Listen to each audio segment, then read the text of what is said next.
आज मेरी कौम के जवान का सगा भाई उससे नाराज है, इसकी सेहत पे कोई असर नहीं पड़ता। सगी बहन इसकी चौखट पे कई साल गुजर गए, आज तक नहीं आई, इसकी सेहत पे कोई असर नहीं पड़ता। पैगंबर इस्लाम का अखलाक़ हसना अब यहाँ से मुलाजा फरमाएं और अपने गिरेबानों में झांक करके देखें कि जिस नबी का कलमा पढ़ते हैं उस नबी का अखलाक क्या है, जिस नबी का कलमा पढ़ते हैं उस नबी का किरदार क्या है। पैगंबर इस्लाम उन कैदियों के पास गए और जाने के बाद फरमाया, ओ कैदियों सुनो, आज तुम मदीना में मोहम्मद के मेहमान बन के आए हो। अल्लाहू अकबर, आज तुम मदीना में मोहम्मद के मेहमान बन के आए हो। ये वही लोग थे जिन्होंने नबी कौनैन पे पत्थरों की बरसात की थी, ये वही लोग थे जिन्होंने नबी कौनैन के रास्ते में कांटे डाले थे। मुस्तफा जाने रहमत उसके बावजूद भी इरशाद फरमा रहे हैं, आज तुम मदीना में मोहम्मद के मेहमान बन के आए हो। कौम के जवानों, मैं पूछना चाहता हूं तुमसे, आज यार तुम अपने सगे भाई को माफ करने के लिए तैयार नहीं होते। मेरे आपके आका पैगंबर इस्लाम अपने दुश्मन को माफ फरमा रहे हैं, अपने दुश्मन को अपना मेहमान बता रहे हैं। आज मेरी कौम के जवान का सगा भाई उससे नाराज है, इसकी सेहत पे कोई असर नहीं पड़ता। सगी बहन इसकी चौखट पे कई साल गुजर गए, आज तक नहीं आई, इसकी सेहत पे कोई असर नहीं पड़ता। मेरी कौम के जवान जरा दिल पे हाथ रख के सोच तो सही, आज तू जिस सगे भाई से नाराज है यार, मैदान महशर में अपने महबूब को क्या मुंह दिखाएगा, अल्लाह की बारगाह में कौन सा चेहरा लेके जाएगा। खुदा की कसम यहाँ बुजुर्ग बैठे हैं, आप जानते हैं अगर आपके घर में शादी का फंक्शन होता है ना, तो आपका भाई वो जो कि आपसे नाराज है, उसके बेटे आकर के उसके पास पूछते हैं, बाबा आज चचा के घर पे शादी है, बताओ क्या वो हमें दावत देंगे कि नहीं। वो बाप परेशान हो जाता है। अगर वो ये कहता है कि वो दावत नहीं देगा और फिर अगर उसने दावत दे दी तो अपने बेटों से क्या कहेगा, और अगर ये कहता है कि वो दावत देने के लिए नहीं आएगा तो फिर बच्चे पूछेंगे, बाबा बताओ कि तुम्हारी खता क्या थी। अल्लाहू अकबर, मेरी कौम के जवानों, रहमतुल्लिल आलमीन कॉन्फ्रेंस से ये पैगाम लेकर के जाओ, अगर तुम्हारा सगा भाई तुमसे नाराज है ना तो अपने सगे भाई को राजी कर लो, अगर बहन नाराज है तो बहन को राजी कर लो। इसलिए कि अगर तुमने ऐसा किया, तुम्हारे घर पे फंक्शन था, तुम अपने सगे भाई के दरवाजे पे जाकर के दस्तक दिए, भाई की बारगाह में जाकर के सलाम किए, खुदा की कसम यार कितनी भी नाराजी क्यों ना हो, अगर तू जाकर के सलाम करेगा ना, तेरा भाई भी सलाम सुनकर के जवाब देगा, और अगर उसने जवाब दे दिया ना तो फिर वो खड़े होकर के तुझे अपने सीने से लगाएगा, और सीने से लगने के बाद कहना, भाई आज तक अगर मेरी खता हो गई हो तो तू माफ कर दे, और अगर तेरी खता हो गई है तो मैं माफ कर देता हूं। खुदा की कसम अगर ऐसा हो गया, तू अपने भाई से गले मिल लिया तो तेरे इस अमल से मदीने के ताजदार राजी होंगे, और मदीने के ताजदार राजी होंगे तो परवरदिगारे आलम भी तुझसे राजी हो जाएगा।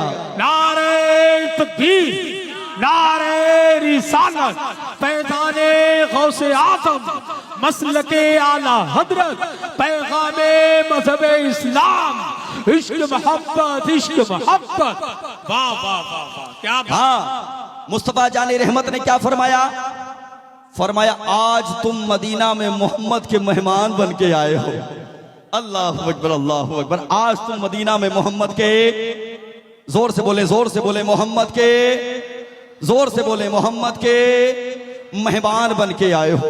इतना जब कहा ना, एक काफिर आगे आया और आने के बाद कहने लगा, या रसूल अल्लाह तुम मेहमान नवाजी की बात करते हो, हमारा तो खून खुश्क हुए जा रहा है। कहा मतलब ये है, हम जब जब बिलाल की तरफ देखते हैं ना तो बिलाल मयान से तलवार निकालते हैं, फिर अंदर डालते हैं, जैसे ही वो तलवार को निकालते हैं हमारा खून खुश्क होने लगता है। अल्लाहू अकबर। पैगंबर इस्लाम ने फरमाया, बिलाल इधर आओ। नबी कौनैन की बारगाह में बिलाल आए, फरमाया, बिलाल बताओ कि तुम्हारा क्या ख्याल है, क्या चाहते हो, क्या क्या सोच है, क्या फिक्र है। नबी कौनैन ने जब इतना इरशाद फरमाया, हजरत बिलाल अर्ज करते हैं, या रसूल अल्लाह ये वही हैं कि जिन्होंने बिलाल की पुश्त पे कोड़ों की बरसात की थी। आका ये वही हैं कि जिन्होंने बिलाल की गर्दन में रस्सी डालने के बाद मक्का की गलियों में घुमाया था। आका आप अगर पूछते हैं कि मैं क्या चाहता हूं, या रसूल अल्लाह इशारा आपका होगा, तलवार बिलाल की होगी, एक काफिर का सर भी उसके तन से नहीं, तन पे नहीं मिल सकता, हर एक सर को तन से जुदा कर दिया जाएगा। या रसूल अल्लाह आप इशारा फरमाएं। पैगंबर इस्लाम ने फरमाया, बिलाल